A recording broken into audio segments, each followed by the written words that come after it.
It was the 4th year of being with Steve Madden. He grew tired of my dullness and monotony. He was captivated by a young, trendy girl. But he told his friends, "It's just a fling. Of course, I'll marry a good girl like Haley Kirby." With the wedding imminent, everyone advised me to consider the bigger picture. The most rebellious among us, Vince Dearden, stopped me and said, "Good girl, dare to be rebellious for once?" At the wedding 3 days later, Steve saw the kiss mark on my neck and was so angry he couldn't even hold the bouquet steady.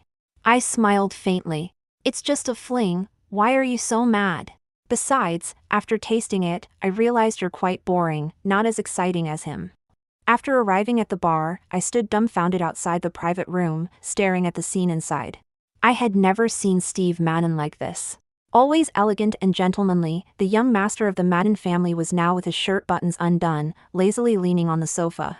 A pretty girl with pink-dyed hair boldly straddled his waist, tilting her face up to kiss him passionately. His eyes were hazy with drunkenness, and he seemed lost in desire. Yet, at the last moment, he turned his face, letting the kiss land on his cheek. Someone beside him laughed and said, "Steve, aren't you afraid Haley Kirby will find out about your wild behavior?" Steve looked indifferent. "It's just a fling." "So what if she knows?" "True, you're about to have your wedding, and the invitations are already sent out. She's such a good girl, at most, she'll just cry a bit." Steve smiled nonchalantly. "I know what I'm doing. Of course, I'll marry her, the good girl. But it's more fun to keep mistresses who are charming and seductive." The people around laughed uproariously, creating a chaotic scene. Steve slightly curled his lips, pinched the soft face of the girl on him. "Change into your ballet practice outfit and give them a show." The girl giggled sweetly, "But I only want to wear it for you." Steve smiled too, but the smile didn't reach his eyes. "Be good, don't spoil the fun." The girl pouted and went to change. I stood outside the door for a long time until someone came out to take a phone call and saw me. "Haley?" "Steve is drunk, he was just talking about you." I took a step back. "I won't go in. I don't want to disturb him watching the dance." The person looked a bit awkward, momentarily at a loss for words.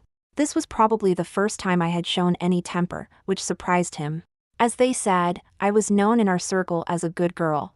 Steve's recent wild behavior was well known among his acquaintances. But every one of them, without exception, advised me to endure.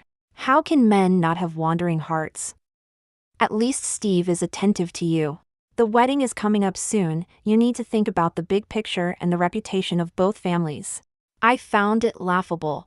They want me, the victim, to be the one to protect the reputation of both families? "You guys have fun, I'm leaving." "Haley, Steve is just playing around with them. Don't follow me." I held back my tears and walked away quickly. But just as I reached the elevator, someone stopped me. Wiping my tears, I frowned at the man in front of me. It was Vince Dearden, a notorious playboy with a terrible reputation in our circle. He was wearing a black jacket and matching cargo pants. His gaze was bold and unrestrained. In a place filled with elegance, his outfit was completely out of place. I had heard many unsavory rumors about him. Instinctively, I took a step back to keep my distance. "Good girl," Vince raised an eyebrow at me, "dare to be rebellious just once?" I was wearing a light blue dress with a small square collar. My hair was long and straight, and I wore light makeup. I was the epitome of a lady in the eyes of the elders. But in private, I was often ridiculed and seen as weak and easily bullied. Vince had a rebellious look, and there was a fresh scar on his sharp jawline. On that handsome face of his, it added a touch of recklessness. I originally did not want to pay him any attention. But Vince Dearden sneered and looked down, saying, "Forget it, I know you wouldn't dare, it's boring." I turned halfway and then turned back. "Who says I wouldn't dare?" Vince tossed the car keys in his hand. "Come with me?" I clutched my handbag, straightened my back, and walked into the elevator without a sideways glance. Vince chuckled and followed me into the elevator. The moment the elevator doors closed, Vince reached out and wrapped his arm around my waist. He pulled me directly into his embrace. His scent was very different from Steve's. His strong hormonal presence was overwhelming. Even the smell of smoke was more intense. I felt a bit uncomfortable and coughed lightly a few times. Vince looked down at me and said, "So delicate. It's because the smell of smoke on you is too strong." I frowned and tried to push him away. But Vince's grip tightened a bit more. Sorry to trouble you, I'll take a shower later. A shower won't help, the smell will still be there after smoking. I turned my face away, wrinkling my nose and trying to distance myself from him. Vince chuckled, then suddenly lowered his head and gave me a kiss. I'll quit today, okay, my dear? My face felt hot. I got engaged to Steve Madden when I was 19. It's been 4 years now. Vince was the first man to kiss me besides him. When we arrived at the underground parking lot, the heat on my face had not subsided. Vince was driving a Hummer. He drove out of the city and onto the mountain road, speeding up and eventually reaching the top of the mountain. My heart was pounding, it was uncomfortable yet thrilling. That kind of pleasure was hard to describe. Vince opened the car door and helped me out. Can you stand? My legs were a bit weak, but I managed to walk, so I pushed his hand away and walked forward. Vince didn't insist. The viewing platform at the top of the mountain overlooked the entire city. The lights of thousands of homes were beneath my feet, and above was the vast, endless starry sky. The stuffy feeling in my heart suddenly dissipated by more than half. Vince stood next to me and took out a pack of cigarettes. But then he seemed to think of something and simply crushed the cigarette pack and threw it into the trash can. I watched his action and somehow started to laugh. What are you laughing at?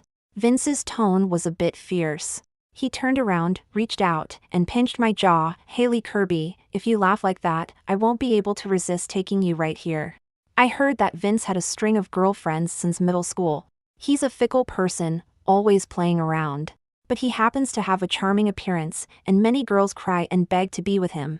I was actually a bit anxious inside, but I pretended to be calm. Vince, there's nothing wrong with you, right? What, do you want me to go to the hospital now for a full-body checkup? Vince pinched my chin and leaned in, his hot breath brushing against my earlobe. Scared now? Don't you think it's a bit too late? When he said that, I couldn't help but really start to feel scared. I raised my hand and pushed him hard. Vince, I want to go home. Fine. He let go of me, his tall and strong body lazily leaning against the railing. His voice was lazy, with a hint of mischief. If you want to go home, walk back by yourself. I held back my anger, gave him a fierce glare, and turned to walk down the mountain. A few days ago, a serial killer escaped. They say he fled to this mountain. The killer specifically targets pretty girls, first raping them, then dismembering them. Vince. My steps came to an abrupt halt. A cold mountain wind blew by, and I was so scared that I didn't care about anything else and ran back to Vince. He laughed but then grabbed me tightly. Before I could recover from the fright, Vince cupped the back of my head and kissed me deeply. At first, I resisted and struggled. I even bit Vince's lip, drawing blood. Haley Kirby. He wiped the blood away with his hand, but his gaze was a bit cold. My eyes were red, filled with fear and grievance. I want to go home. Vince suddenly laughed. Go home, and continue being a puppet? Haley, how much more can you endure? I was stunned. Steve was the rising star praised by the elders, a refined and elegant young talent. But his true nature in private was so unbearable. Everyone advised me to endure, no one advised him not to betray and hurt his future wife. Just because the Madden family's status was higher, and the Kirby family was trying to climb up? Why should I consider the bigger picture? Just because the invitations were sent out and the wedding was in 3 days? No one would care if a puppet was heartbroken. A child who lost her mother actually lost her biological father at the same time. No one loved her, no one stood up for her, so she had no courage to cry or make a fuss.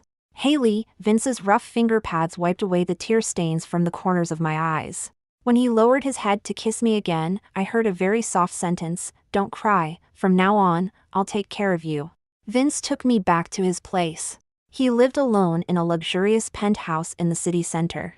He had bought and connected 2 adjacent units on the top floor, making it very spacious, yet also quite empty. When I entered, I noticed that there didn't seem to be any signs of a woman's presence. He turned off my phone and told me to take a bath. After I finished bathing, we drank a little red wine on the terrace. I rarely drink, so even I didn't know that I could get so drunk. I started pulling at Vince's robe. "I need to check first if you're clean." I mumbled, while my hands kept moving. At first, Vince seemed to try to stop me, but when I glared at him, he let go and leaned back, spreading his long legs, letting me do as I pleased. Vince's body was truly top-notch. His skin was a bit tanned, and his muscles were firm and well-defined. Even in a relaxed state, he had six-pack abs. I reached out and poked them, then moved my hand lower. "Haley," Vince caught my fingers, his voice was a bit hoarse. "Think carefully, 1 more inch, and there's no turning back. Are you scared? Or are you feeling guilty?" I straddled his thighs, patting his abs, looking down at him, afraid I'll find out you're not clean? Vince suddenly laughed. This laugh was different from the previous times. It was pure, joyful, and heartfelt. I felt a flutter in my chest. He was truly handsome. "Haley, go ahead and check." He let go of my hand. I struggled to tear my gaze away from his face. Then, inch by inch, I moved my hand lower from his abdomen. "Vince, it looks kind of cute." Vince suddenly started coughing. The next moment, he scooped me up horizontally. Our bodies sank into the soft bed. Vince clasped my fingers, kissing me with a bit of force and dominance. "Haley, you'll soon know how terrifying it can be." Steve returned to the wedding house at 3 in the morning. When the young girl who danced ballet and was bold and avant-garde changed her clothes and started dancing again, the atmosphere in the private room instantly reached its peak. But his mood started to drop at that moment. It was already close to 2. But Haley hadn't called him, nor sent a single message. Perhaps, as their wedding approached, he was feeling trapped and had indulged himself a bit too much. Maybe Haley had caught wind of some rumors. But she was always soft-tempered, and her family treated her poorly. She always relied on him. As his friends said, if she got angry, a little coaxing would make it better. He knew he had gone a bit too far, but he wasn't too worried. No calls or messages didn't matter, Haley must still be awake, waiting for him to come home. Steve suddenly found the girl in front of him a bit uninteresting. Haley had also learned ballet as a child. But when she danced ballet, she never had this kind of expression. How to describe it? Sacred. Yes, sacred. A girl like that was the one he wanted to marry, the one worthy of being his wife. When the driver took him back to the wedding house, the whole place was dark. Steve frowned slightly. He felt a bit uneasy as he got out of the car. He entered the main building, walked through the living room, and headed to the master bedroom on the second floor. The door to the master bedroom was half open. He walked in and turned on the light. The warm light filled the entire room. The large wedding bed was neatly made, but Haley was not there. Steve's drunkenness suddenly sobered up a lot. He quickly walked to the bathroom, then checked each room. She was nowhere to be found. Finally, he stopped and dialed Haley's number. But it was turned off. Steve suddenly felt an inexplicable irritability. He threw down his phone, pulled off his tie, and sat on the sofa. Haley must be really angry and probably went back to her own home. Yes, she could only have gone back to the Kirby home. Steve suddenly felt relieved. The Kirby family would only urge her to come back immediately. The Kirby family was even more eager for this wedding. He was very tired, his head aching badly. If Haley were home, she would make him some soup, give him a massage, and prepare a bath. But she wasn't here tonight. But it didn't matter, at the latest, by tomorrow morning, the Kirby family would personally send her back. And this time, feeling a bit guilty, he would properly coax her. In front of her family, he would give her enough face. She was easy to coax, and he knew that better than anyone. When I woke up, it was almost noon. The house was quiet, and I had no idea where Vince had gone. I lay in bed for a while longer before lazily getting up. After washing up, I went out to the terrace to get some fresh air. From there, I saw Vince downstairs in the garden, washing a heavy motorcycle with his shirt off. The sunlight was perfect, and there was even a faint rainbow in the mist from the high-pressure water gun. But the most captivating sight was Vince himself. His honey-colored, firm muscles had smooth, impeccable lines. He wore simple jeans, with the waistband slightly loose, revealing his strong, sculpted waist and abdomen. It was a wild, primal kind of sexiness, brimming with vitality. I couldn't help but think of the wild night we had. His performance in bed matched his appearance and persona perfectly. I couldn't even remember how many times I nearly blacked out. And Vince kept asking me, "Haley, isn't it cutie? Do you like it?" Just as my cheeks were burning, Vince turned off the water and casually glanced up. Our eyes met, and I felt my face get even hotter. Instinctively, I wanted to retreat, but Vince called out my name, "Haley." He leaned against the motorcycle, casually pushing his damp hair back. His handsome face was fully revealed. In the sunlight, he smiled at me, a carefree yet somewhat smug smile. That look of self-satisfaction made me grind my teeth in frustration. But deep down, a sweet and sour feeling spread through my heart. I glared at him and turned back inside. When I changed clothes and went downstairs, Vince was already waiting in the dining room. "You must be hungry, let's eat first." He naturally got up and pulled me to sit beside him. The food was all to my taste, which surprised me. But I didn't have much of an appetite. In 3 days, it would be my wedding with Steve. The Kirby family had already accepted the Madden family's betrothal gifts. Over the years, the Kirby family's business had relied heavily on the Madden family. To put it bluntly, it was the Kirby family that needed this marriage, not the Madden family. And certainly not me. But no one in the Kirby family cared about that. "Don't like it?" Vince noticed my lack of enthusiasm and put down his chopsticks. "I'll take you out to eat." "Vince," I stirred the porridge in my bowl, deep in thought. "In 3 days, it's my wedding. You're still going back?" Vince looked at me with a blank expression. "Haley, do you really love him that much?" I couldn't help but laugh at myself. Love? Maybe I did love him once, when we first poured our hearts out to each other. How could there not have been genuine feelings back then? But when he grew tired and bored, how could I not feel it? "Vince," I looked up at him, my eyes slightly red but still smiling. "Can you make me happy for these 3 days?" Vince seemed like he wanted to laugh, maybe even light a cigarette. But he couldn't find his pack. He leaned back in his chair, closed his eyes for a moment. Then he slowly spoke. "What about after 3 days, Haley? After 3 days, do I just watch you go back and get married with another man? Just pretend it was all a dream? Aren't you happy, Vince?"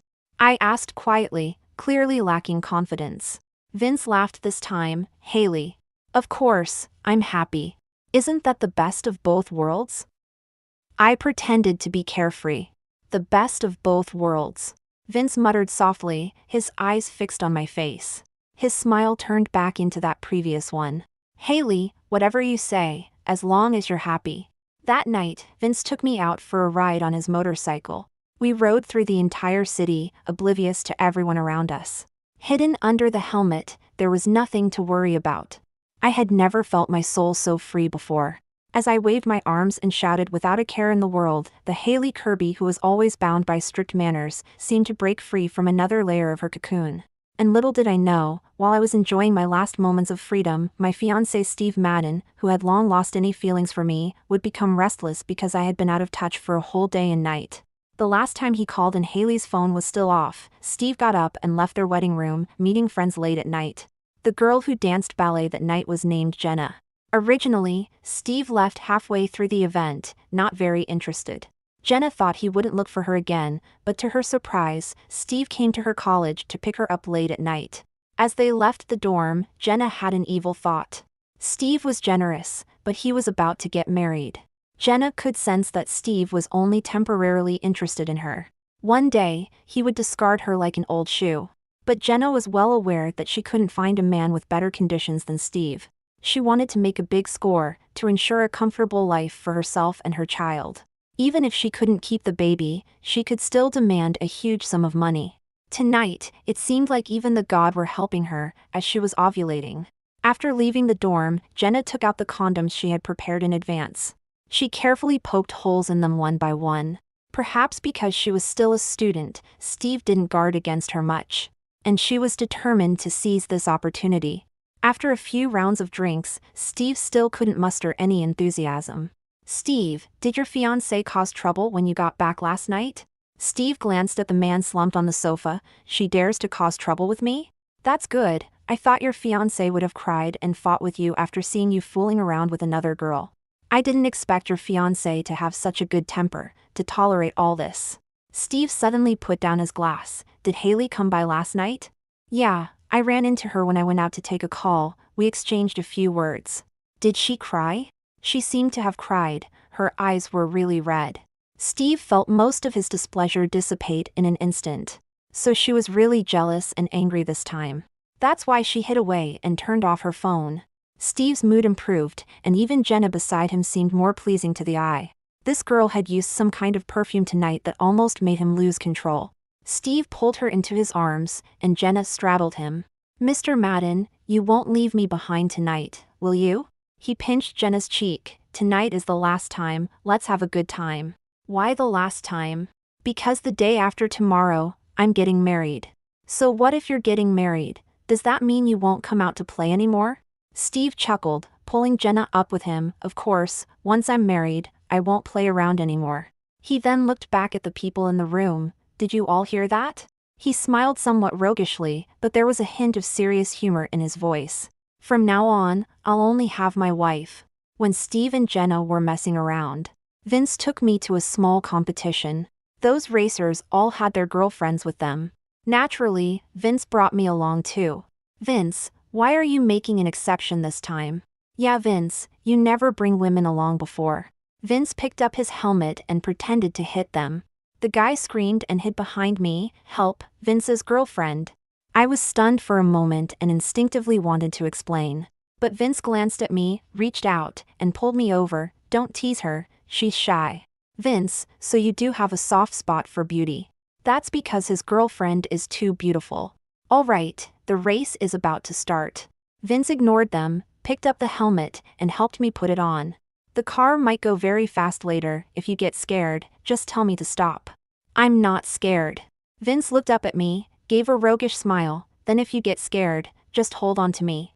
I'm not scared. I didn't even make a sound of fear on the way here. Vince didn't say much, just smiled. It was only after the race started that I realized the previous rides were just child's play. When the speed picked up and we drifted around sharp turns, I finally screamed in fear and hugged Vince's waist tightly. Haley, are you scared? In the rush of wind, Vince shouted at me. I was scared to death, but still closed my eyes and shouted back, I'm not scared. Vince's laughter was wild and unrestrained, echoing in the fierce wind. Haley, hold on to me, hold on tighter. I obediently hugged him tightly, and the car's speed instantly reached its limit. As expected, Vince won first place again. When we stopped at the finish line, he parked the car and carried me out. My legs were so weak I couldn't stand. He held me tightly and took off the helmet. In that moment, all the bright lights went out. Only the stars above us, distant and dim. Vince lowered his head and kissed me deeply. Haley, let's elope. Do you dare? His eyes were so bright, and the scar on his jaw made him look wild. I could feel the burning love in his eyes. Maybe it was love. No one could resist his charm. Not even the most timid and obedient Haley Kirby. For a moment, I really wanted to nod. To leave everything behind and just go. Even if it meant wandering, living without a home. It would be better than being manipulated like this. But reality is so cruel. The last shred of rationality still bound me. I didn't answer, just stood on tiptoe and kissed him. Vince Dearden, I want you. The stars on the mountaintop still had a faint glow. But at the foot of the mountain, it was already deeply dark. Everything was silent. Only the occasional soft moan came from the car parked under the tree. The back seat was spacious, Vince's clothes scattered as he leaned on the seat. One hand protected my head. But soon, I had no strength left. I lay limply and wetly on his chest. Vince chuckled lightly, brushing away my wet hair from my forehead. Can't go on? I had no strength to speak, my mind was muddled. Such a cute little thing, how could it become more terrifying day by day? I felt like I was burning with fever. Sweating constantly, trembling constantly. Vince turned over and pinned me down. His tall and solid body, strong and powerful. Only then did I vaguely realize I was drawn to strength. I liked this feeling of absolute domination, liked Vince's strong and assertive nature. But he would only be gentle with me. We used to just nod in passing. Both living in the capital, but only had a few encounters. The most intimate time together was just these past 2 days. But he seemed to give me a full sense of security. Clearly, he had a face that looked unfaithful. Clearly, he had a notorious reputation. But inexplicably, he made people feel they could trust him. I closed my eyes and let my senses take over. That night, Vince and I both gave our all. I don't remember when it ended. I only remember when everything finally calmed down. I was wrapped in Vince's coat, sitting in his arms. We just quietly embraced, kissing lightly, waiting for dawn, waiting for everything to return to the beginning. I spent the last day at Vince's house. When I woke up, it was already 2 in the afternoon. I went to take a comfortable bath. As I stood in front of the sink, preparing to blow dry my hair, Vince pushed the door open and walked in. He didn't say anything, just took the hairdryer from my hand. When my hair was half dry, I suddenly started to cry. Vince put down the hairdryer, cupped my face, and kissed the tears at the corners of my eyes. In the mirror, I saw the faded red string on his left wrist. It was tied in a vajra knot, which looked familiar. Have you been wearing this red string for a long time? Yeah, almost 4 years. Which girl gave it to you? Vince smiled. I'm superstitious. I got it from a temple as a protective charm. I think I had one like that too, but I lost it somewhere. Haley, Vince lowered his head, his forehead lightly touching mine. Are you going back? Yeah. I didn't dare to look up at him, just gently touched the scar on his jaw. How did you get this scar? It's normal to get injured in racing. Be more careful in the future. I forced a carefree smile again. After all, such a handsome face, it wouldn't be good to leave a scar. Is it just the face that's handsome? Your body is good too. And you're great in bed, with lots of tricks. After so many relationships, there's still some benefit. Haley. Yeah. I've never been in a relationship before. Vince didn't seem to like explaining, frowning slightly. You might not believe it, but I've never been interested in women. Why? Too noisy. Vince lowered his eyes, looking at me, and wiped away the tear hanging on my eyelash. Haley. Tomorrow, I'll wait for you outside the hall. Don't worry, I won't pester you. If you don't come, I promise I'll never appear in front of you again. Vince, I wanted to say, don't be like this. People already looked at you with colored glasses. If you do something so absurd again, your reputation will be completely ruined. After all, I'm engaged to Steve Madden. Everyone knows, I'm going to marry him. Haley, we only live this life. I hope you live freely and wantonly. After learning that I had returned to the wedding house, Steve quickly came back too. He still had the smell of alcohol on him, and his face looked tired and haggard. He took off his suit jacket and casually threw it at the entrance. Haley, he looked at me, with a gentleness in his eyes that I hadn't seen in a long time. Honey, he walked up to me, half-kneeled, and held my hand. Tomorrow is our wedding. From now on, let's live well together, okay? I looked at the man in front of me. I couldn't deny that I had loved him before. I had once had expectations of him. In the Kirby family, I was not valued and never received love. I hoped that my future husband could love and protect me wholeheartedly. I had fantasized about my future married life. I had fantasized about growing old together with Steve in mutual affection. But unfortunately, a fantasy is just a fantasy. I gently pulled my hand away. Go take a bath and rest. What about you? I want to rest too. I have to get up early tomorrow. After saying that, I stood up and walked out. The car from the Kirby family is coming to pick me up soon. According to the rules, I have to stay at my parents' house tonight. Then I'll see you out. Steve seemed like the most gentle and considerate husband in the world, personally seeing me to the car. I sat in the car, watching him stand in the night, seeing me off. I didn't understand, what was the point of this deep affection, if it was just an act? My phone suddenly rang, interrupting my thoughts. I opened it. It was a friend request from a stranger. After accepting, the person quickly sent several photos and videos. Miss Kirby, I didn't want to disturb you. But Steve Madden went too far. I was just after his money, but now, I've been fired, my reputation is ruined, and I have nothing left. Miss Kirby, Steve Madden said he hasn't loved you for a long time, he's marrying you only because you're clean, he's your first and only man. Believe me, even after you get married, he won't settle down. Because Miss Kirby, you can't do what I did. After reading the girl's message, I opened the photos. With just a quick glance, I shut them off with trembling hands. Those images were utterly obscene to the extreme.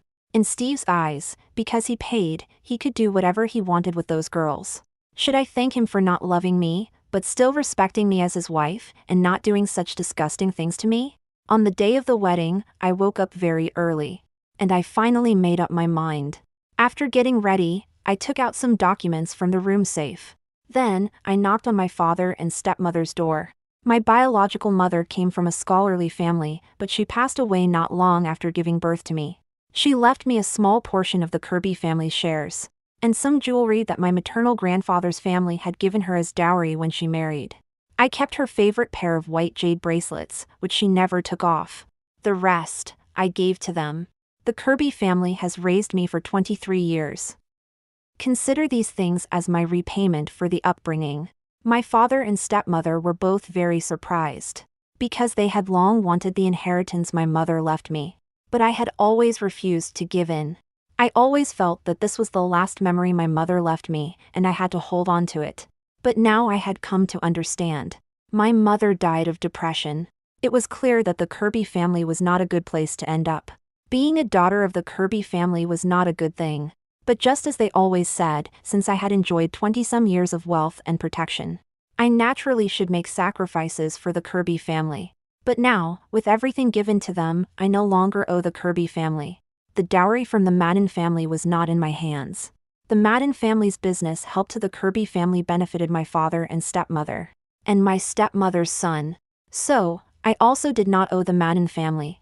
As for the mess that would follow, let the Madden family and the Kirby family sort it out. My father didn't know my plans and praised me with great satisfaction. You're getting married, and you've finally matured, knowing to give back to your parents and elders. My stepmother also smiled warmly. From now on, you'll be the young lady of the Madden family. Things are different now, and your mother will be at peace in her grave. I smiled and didn't say much. Remember, once you're married, you can't act spoiled anymore. You turned off your phone and disappeared these past few days. That was really too willful. Fortunately, Steve didn't hold it against you. If he had gotten angry and called off the wedding, you wouldn't have time to cry. In the future, after you marry, make sure to win Steve's heart. Help the Kirby family more.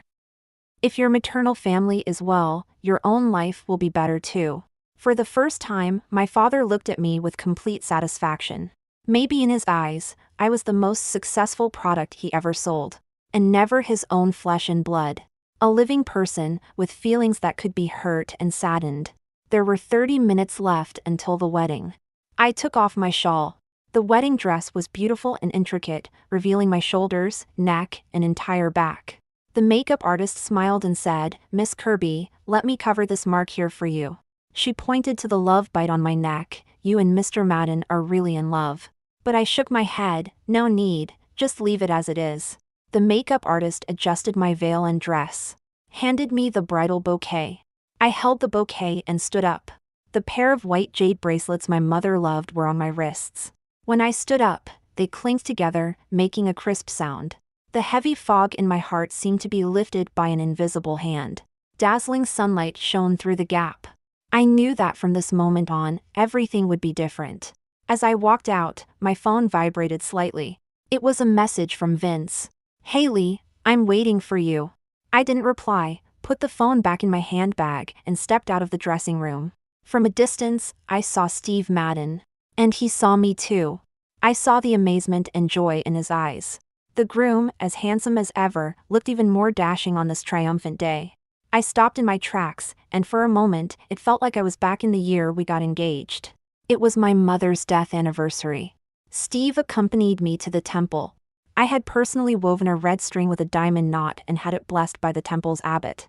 It was offered for 3 days and nights before the Buddha, and I was eager to give it to Steve.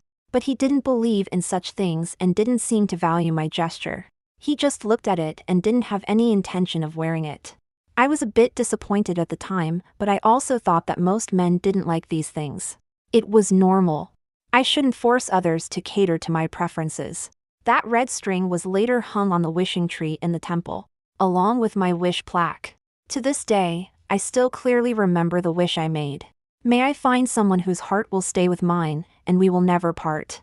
My vision suddenly blurred, and Steve's face became indistinct. I had once genuinely loved him. My feelings back then were true. So I don't regret it. But now, I have truly let go. Whoever wants to be the good girl can go ahead and be one. For someone who never had a rebellious phase. Once you decide to rebel completely, it can be quite frightening. Steve was holding the groom's bouquet when he walked up to me. The smile on his face froze comically. He saw the kiss marks on my neck. They were mottled, varying in depth. And he remembered that it had been a long time since we had been together. His expression twisted into something strange and contorted, and he almost dropped the bouquet. Haley, what is this? What did you do, Haley? Who were you with these 3 days? His voice was hoarse, and anger filled his eyes. I couldn't help but chuckle lightly, just trying something new. Why are you so mad? Or is it that only you can do it, and I can't? Trying something new? Steve mumbled, repeating the words, and then suddenly threw the bouquet to the ground with force. The surrounding crowd was instantly stunned into silence by this sudden change.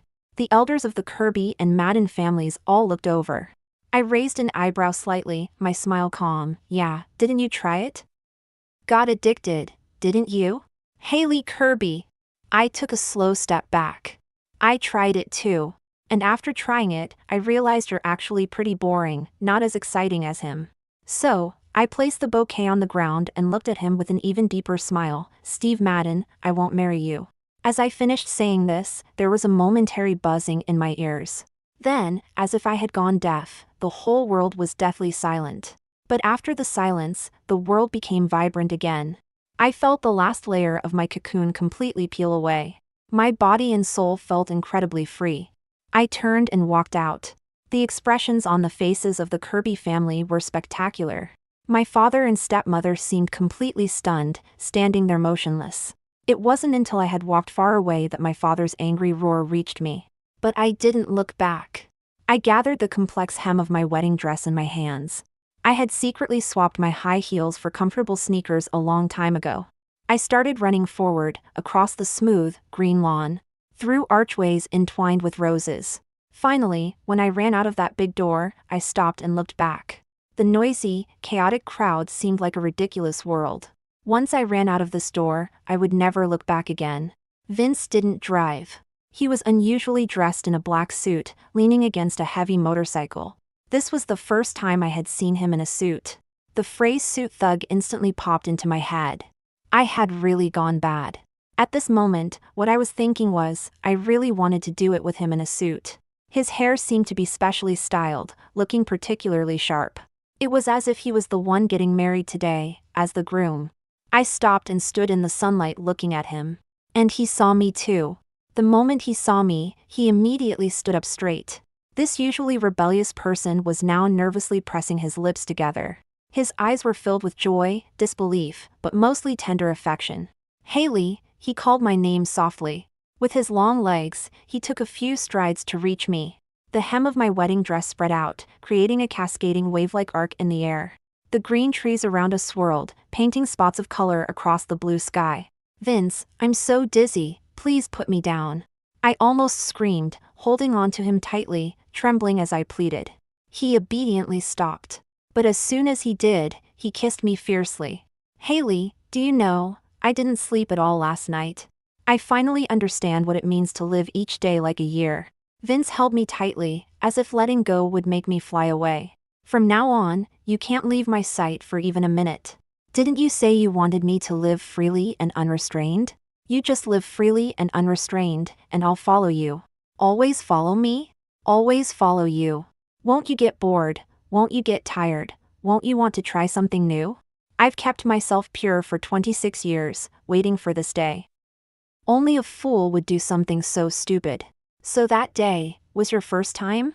I was surprised, considering how he didn't seem like it that night. Wasn't I exceptionally talented, long-lasting, and impressive? Vince was proud, but also a bit embarrassed. I couldn't help but laugh. Vince lowered his head and kissed me again.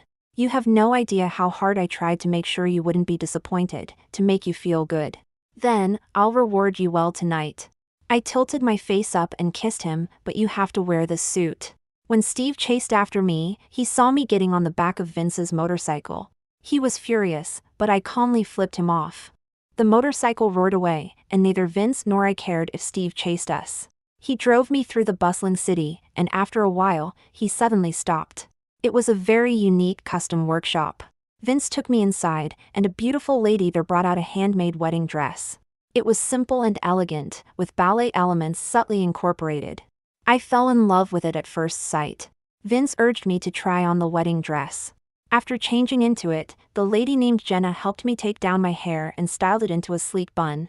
When I came out, Vince's gaze made that lady laugh. Do I look good? I twirled with the skirt, making a perfect ballet gesture, and looked at Vince with a smile. He stared at me, and suddenly his eyes turned red. Vince, what's wrong? I was a bit surprised. After a while, he seemed to calm his emotions. Haley, do you remember how long it's been since you last danced? I was stunned. To be precise, since I got engaged to Steve. My father and stepmother wouldn't let me continue dancing. They said that I would marry into the Madden family and become a lady of the house. Dancing on stage was not suitable for my status. With a few words, they easily crushed my dreams and ambitions. At 19, I was used to being obedient and docile. I mustered up the courage to fight for myself once. After being rejected, I just cried secretly and then went along with their plans. Later, during the best 6 months of my relationship with Steve, I asked him if I could continue ballet in the future. What did Steve say? Isn't it good to be a pampered lady of the house? Ballet is so exhausting, look at how deformed your feet are, don't you find it ugly? At that time, I liked him so much that I only had eyes for him. Girls always want to be perfect in the eyes of the one they like. I was no different. For a long time, I didn't even dare to let Steve see my feet. Haley, do you know that you were glowing just now? As tears fell, Vince tightly embraced me. I want you to be the dazzling Haley Kirby. Just like when I first saw you dance, radiant and unstoppable. You've seen me dance? To be precise, I've seen every one of your performances. Vince and I traveled to many places. We didn't have a wedding, but it felt like a honeymoon. That lady made many beautiful dresses for me. When we left that day, Vince took them all. He seemed to love seeing me dressed beautifully in every lovely place in the world. I don't know when he started preparing, or how long he prepared. And perhaps I will never know his thoughts during this time. So, what was he feeling when he prepared all this? I dared not imagine. But by fate's grace, I didn't miss out in the end. When we were ready to return to the capital, it was already late autumn. 2 months had passed since that wedding. But clearly, the turmoil hadn't subsided. The Madden family vented their anger on the Kirby family, suppressing them in business everywhere. Steve's reaction, however, exceeded my expectations. He accepted the only media interview. In the interview, he said, "My wife Haley Kirby was maliciously manipulated into doing something foolish. She is innocent and naive, known as the good girl of the capital. Everyone knows what kind of reputation that young Dearden has. I don't know what means he used to deceive my wife into eloping with him. I will never let this matter rest, but I am still willing to give my wife Haley one last chance. As long as she returns, the doors of the Madden family will remain open to her. I, Steve Madden, will forgive and forget." His deep affection was truly moving. With these words, the already notorious Vince became even more condemned by everyone. People firmly believed that I, the good girl, was deceived by Vince. And Steve's willingness to give me a chance to return was seen as a grace I should be grateful for. If it were the old me, I would have been trembling with fear. Afraid of damaging my reputation, afraid of not washing away the stains on me. Afraid of being criticized and scolded, afraid of shaming my deceased mother. But now, I no longer care about these so-called reputations. The day I returned to the capital, I went to see Steve. "Do you remember Jenna?" I got straight to the point. Steve's expression changed immediately. How could he not remember? That woman had poked holes in the condoms, hoping to trap him with a child. Honestly, he'd seen such dirty tricks and traps too many times. So, he easily saw through it. Not only did Jenna's scheme fail, but he also used some means to get her expelled from school. This matter had already faded without a trace. Steve was puzzled as to how I knew about it. "If you don't want the media and your family elders to know about your sordid affairs with her, then stop spreading rumors that damage Vince's reputation." I handed Steve one of the photos. "You wouldn't want these photos to be seen by others, right?" Steve's face was full of suppressed anger and surprise. "So you're doing all this for Vince? Haley, do you really care about him that much?" "I'm just telling the truth. Vince didn't deceive or manipulate me. Every decision I've made is because I wanted to make them." "What about your reputation, Haley?" "I don't care." "And your mother, don't you care about her?" I stood up and smiled. My mother probably wouldn't want me to be a puppet like obedient girl. "But Haley, can you really rely on a man like Vince Dearden? Do you know how reckless his past was? Is it more reckless than yours? Your reputation is so good, But in reality? Haley, you're still too naive. All men in this world are the same, they all have periods of boredom, times when they get tired. So should I turn a blind eye and endure it forever? What if Vince Dearden becomes like that one day? He won't. How are you so sure he won't? I just am. Maybe it's the red string he has worn on his hand for 4 years without taking it off. Maybe it's the diary he hid in his study, filled with my name. Maybe it's the hundreds of photos he took at every one of my performances. Maybe it's the focused and sincere look in his eyes every time he sees me. Maybe it's because he gave me the courage to start pursuing my dreams. A good partner makes the other person better and brighter. Steve just wanted me to be a good wife and mother. Locked in a beautiful big house, a beautiful decoration. But Vince made me a carefree yet confident child. I just ran forward, and he will always be behind me. The year Vince and I registered our marriage, Jenna, who had been silent for a long time, suddenly did something big. Maybe life was too hard, maybe she couldn't let go of her deep hatred for Steve Madden. Jenna used those photos to get a large sum of money. Then she ran away. Overnight, those photos spread to every corner of the capital. Steve's reputation was ruined, abandoned by his family, and replaced. As people pieced together the timeline, the public perception of Vince and me naturally began to reverse. But through it all, Vince and I remained the same, laughing it off and not caring. On the day we received our marriage certificate, I took Vince to a temple. In the temple, there was an eternal light I had lit for my mother. Vince and I knelt in front of her memorial plaque for a long time. After I got up, Vince asked me to go out first. He said he had a few words to say to my mom. I didn't know what he wanted to say, but I let him be. While waiting, I went to the wishing tree. I found the wish plaque I had hung up years ago. The red string had been stolen by Vince, but the plaque was still there. I noticed there was another plaque next to it. It was tied firmly to mine with a red thread. The handwriting on it was strong and powerful. I recognized it as Vince's at a glance. He had written 2 sentences. Haley, can you see me a little earlier? Holding the wish plaque, my tears suddenly flowed uncontrollably. People were coming and going, the temple was bustling. I heard someone calling my name loudly. Turning around, I saw Vince. He stood on the steps, dressed in a white shirt and black pants, looking handsome and dazzling. The moment he saw me, his eyes softened with a gentle smile. I, too, smiled through my tears and waved at him vigorously. Vince, I see you.